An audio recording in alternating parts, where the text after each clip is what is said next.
పసిడి ప్రేమికులకు శుభవార్త. పసిడి ధర పడిపోయింది. బంగారం ధర భారీగా తగ్గింది. బంగారం కొనుగోలు చేయాలని భావించే వారికి ఇది ఊరట కలిగించే అంశం అని చెప్పొచ్చు. బంగారం ధర తగ్గితే వెండి కూడా ఇదే బాటలో నడిచింది. మరోవైపు అంతర్జాతీయ మార్కెట్లో మాత్రం బంగారం ధర పైకి కదిలింది. హైదరాబాద్ మార్కెట్లో గత 2 రోజుల్లో బంగారం ధర బాగానే తగ్గింది. 10 గ్రాముల 24 క్యారెట్ల బంగారం ధర ₹470 దిగొచ్చింది. దీంతో 53,550కి ధర పడిపోయింది. అదే సమయంలో 22 క్యారెట్ల బంగారం ధర కూడా 10 గ్రాములకు ₹430 దిగొచ్చింది. దీంతో ధర ₹49,090 క్షీణించింది.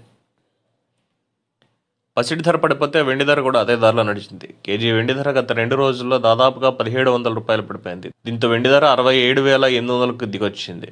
పరిశ్రమ యూనిట్లు, నాణ్యత తయారీదారుల నుంచి డిమాండ్ మందగించడం ఇందుకు ప్రధాన కారణంగా చెప్పుకోవచ్చు. మరోవైపు అంతర్జాతీయ మార్కెట్లో మాత్రం బంగారం ధర పైకి కదిలింది.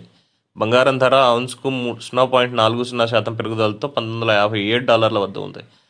బంగారం ధర పెరిగితే వెండి ధర మాత్రం దిగొచ్చింది. వెండి ధర ఔన్స్కు 0.50% పెరుగుదలతో $26.96కు క్షీణించింది.